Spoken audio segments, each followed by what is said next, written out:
Philadelphia Eagles fans expect a lot from their team. They have tremendously high expectations, lofty goals, and even though they hail from the city of brotherly love, they can display utter hatred to the members of their own NFL team, especially when they let them down. Philadelphia is the type of city that families settle down for generations, and those generations wear the green and white with pride. These fans know how to celebrate a win, sometimes in a fairly dangerous way, but they are some of the most intelligent fans around. For example, Philadelphia Eagles fans are aware that Andy Reid's clock management skills are, well, subpar. These fans also intimidate opponents. A Sunday at Lincoln Financial Field has the atmosphere of one of the most electrifying events in the country. In 2011, those ravenous Philadelphia Eagles fans had very high hopes. But why was this season different? After an excellent offseason of acquiring many free agents, one of those players, a backup quarterback nevertheless, coined the franchise's latest roster as a dream team. The Philly fans had always expected a winning season paired with excellent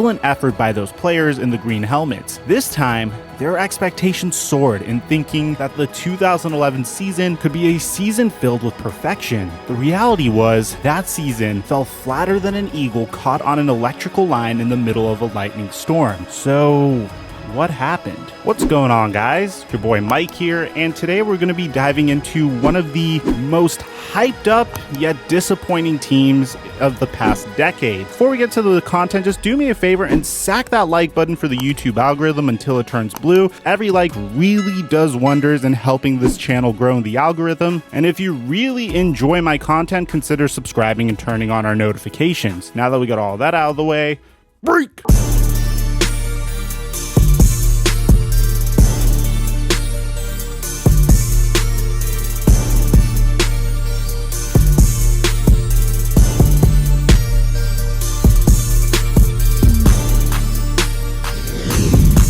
Mic check 1 2 1 2. The Philadelphia Eagles have been an NFL team for 87 years, but have rarely been crowned a champion. However, you could be fooled if you are a tourist walking around Philadelphia. As you head down the stairs and catch a SEPTA train, you see women, men, and children wearing the eagle head with pride. It doesn't matter if it's November or June, in Florida at Philly spring training, at a baseball game, even in those stands. For 50 plus years, the Eagles only had 3 world championships to call their own. Philadelphia won the NFL World Championships in 1948, 1949, and 1960. But every single year, and especially during quite a few winning seasons under head coach Andy Reid, those fans had optimism that the next year would be the year for their first Super Bowl win. Following a loss in the wild card game in 2010 to the Super Bowl winning Green Bay Packers, and after a hopeful season where Philly went 10-6, won the NFC East title, plus had the second best offense in the league, it was time for them to finally win it all. The Eagles signed the look-to-be-better-than-ever Vick to a $100 million contract and were wheeling and dealing, packing their roster with stars, so everyone thought that 2011 was the year, but turns out everyone was oh so wrong. To give you an idea of the type of moves that the Philadelphia Eagles would make in free agency, I'm going to bring on another fellow NFL YouTuber and one of my personal favorites, Set the Edge. Take it away. In NFL front offices, just like in all of life, pride often comes before the fall. And in the case of the 2011 Eagles, the offseason moves that would place them in the crosshairs of the national media were a product of sky-high ambition linking up with just pure inexperience. Owner Jeffrey Lurie had watched his team consistently brush up against, but never reach, the promised land. But with the promotion of Howie Roseman the season prior to become the youngest GM in history at 36, the pair were ready to set off some fireworks to finally make that happen. The 2011 offseason presented a frustrating but unique opportunity, as owners and the NFLPA couldn't reach a consensus on a new collective bargaining agreement for over 4 months. When pen was finally put to paper, though, one of the takeaways finalized players' ability to enter free agency after 4 years instead of 6, instantly saturating the market with bigger names than would usually be available. But the Eagles had put themselves in a position to take advantage, having structured their contracts over past seasons to accrue the lowest possible cap hit in 2011, so they had free reign in the market. And when you've got a young GM with an absurd pile of cash and some of the best talent in the league available to you, well, you didn't have to tell Roseman twice. The Birds were swift and unrelenting as soon as the lockout ended, netting big name after big name until all eyes were pointed in Philly's direction. biggest addition was Nnamdi Asomugha, the 4-time All-Pro corner considered only second to Darrelle Revis as a shutdown DB. Asomugha wasn't the only new face in the secondary though, as the Eagles would also trade for Dominique Rodgers-Cromartie, another electric Pro Bowler, to further improve what had been one of the team's weakest units the season prior. They also aggressively pursued upgrades on the defensive line in Cullen Jenkins and Jason Babin. Jenkins had played a major role the previous season as a pass rusher in the Green Bay Packers Super Bowl run, and Babin was in the midst of a career revitalization coming off of a 12.5 sack season with the Titans. Not to mention, the Eagles already had an All-Pro edge in Trent Cole returning, so after bringing in some fearsome pass rushing and corner talent on contracts that totaled $113 million over the next 5 seasons, the defense appeared like it would stack up with the best in the NFL for years to come. The team's offensive additions weren't necessarily quite as splashy, but I mean, your offense already centers around a prime Mike Vick, and with Deshaun Jackson and LaShawn McCoy rounding out a deadly trio, what more do you really need? But still, the Eagles could not help themselves, also adding Giants possession wide receiver Steve Smith, as well as running back Ronnie Brown and quarterback Vince Young as depth pieces. For a backup though, Young was about to play a massive role in this team's story. Philadelphia would roster 10 players that combined for 25 Pro Bowl nods going into the season. It was late July 2011, and there was a new face on the Eagles roster. Vince Young, as he sat in the media tent at the Philadelphia Eagles training camp, was asked by a young Scott Hansen, what about the pieces this team has added in just the last few days? The big mouth, Vince Young, was confident and immediately answered, "Oh, dream team."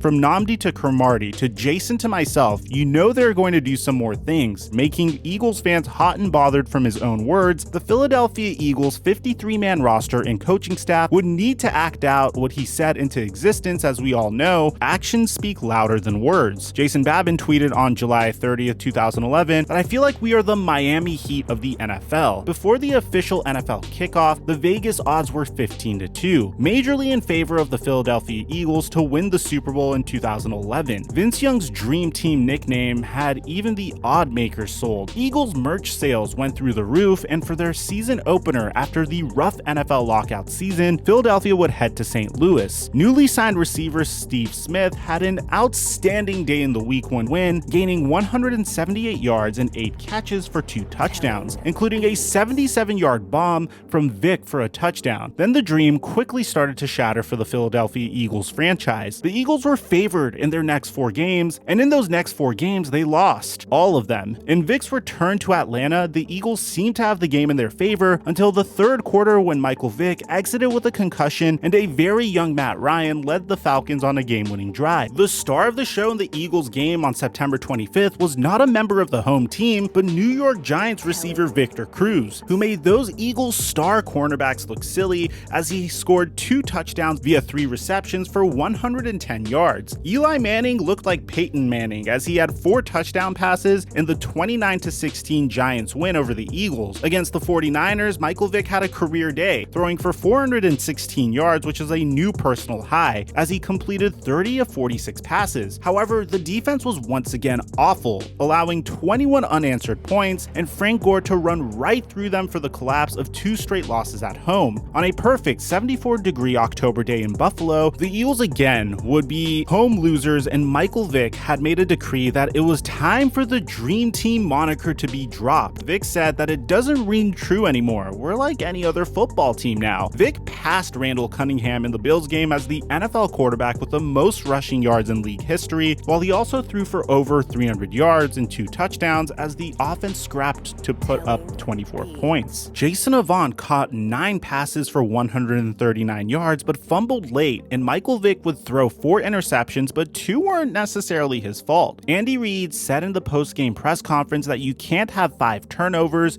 and win a game in the National Football League. Reid also was figuring out that his time as a head coach in the NFL could be nearing the end if the Philadelphia Eagles didn't figure out how to win. After the bye week and on the day before Halloween, the Philadelphia Eagles started to fly a little higher when they routed the Dallas Cowboys at home 34-7. Vick threw for 2 touchdowns, and McCoy had nearly 200 yards and 2 touchdowns on the ground. The Eagles had 495 yards and bested the Cowboys defense, who was ranked 7th best in the NFL. The Eagles were now tied for second place in their division, and the best news of the day was that Dallas Cowboys rusher DeMarco Murray was held to well under 100 yards for the day, showing that the Eagles defense could in fact stop the running game. In front of a Monday Night Football audience, the Eagles were taken down by the Bears at Lincoln Field and started a free fall backwards as Philadelphia fell to 3-5 after a Jay Cutler-led Chicago team rallied on the road to a 34-21 win. Vick had an interception and Deshaun Jackson fumbled late in the second quarter. On November 13th, the Eagles were favored by 13 points against the Arizona Cardinals, but Arizona's backup quarterback, John Skelton, threw for 315 yards and 3 touchdowns. The Cardinals came out on top by 5 points, and it was another loss for the Eagles, who should have been coined the Nightmare Team. On November 20th, the Eagles were on life support and received a quick breath of fresh air when the defense forced an Eli Manning fumble late to squeak by the Giants in a 17-10 win. The last third down attempt was a 3rd and goal from the 8-yard line, and Vince Young tossed it to Riley Cooper for the game-sealing score. The Eagles had to invite Tom Brady and the Patriots the next game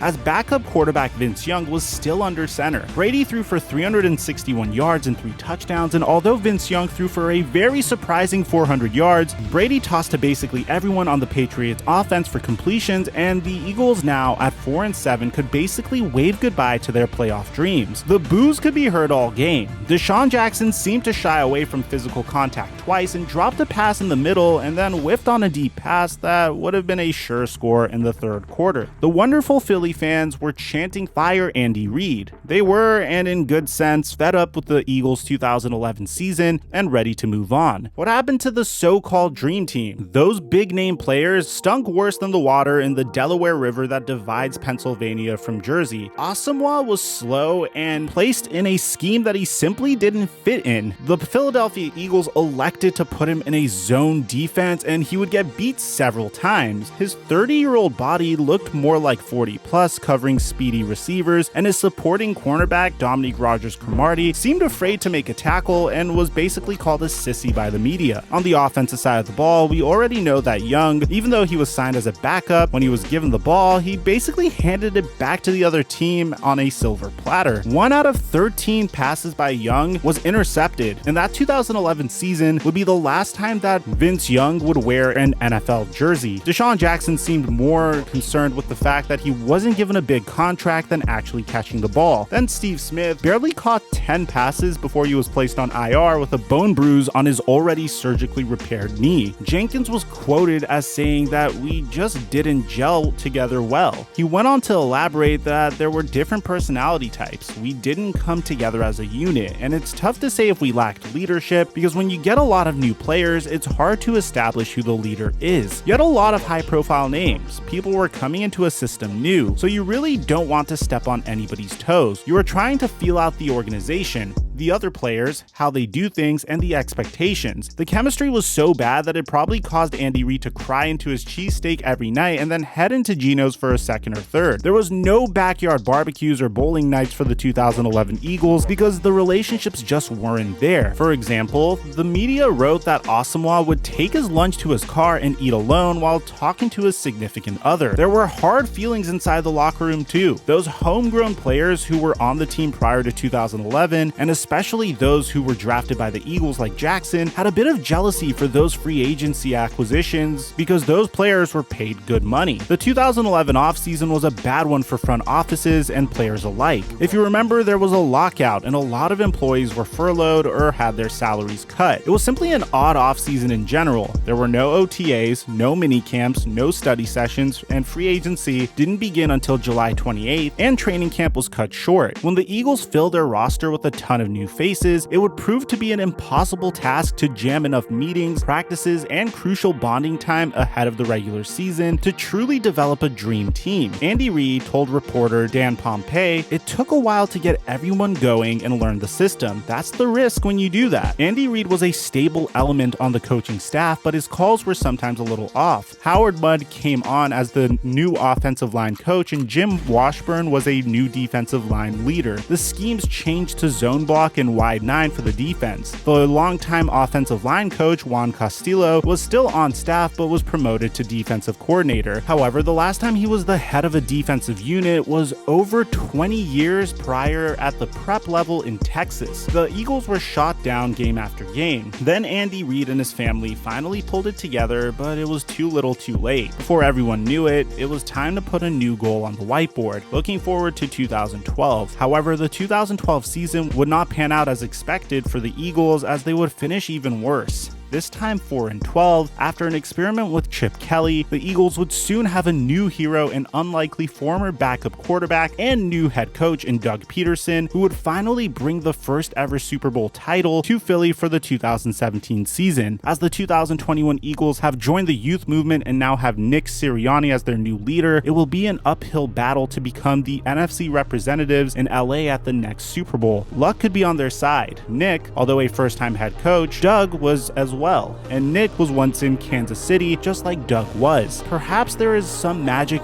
somewhere that the Eagles can plan a vacation on the West Coast for February. Let's just hope that no one says anything about the Eagles being a dream team come July 2021.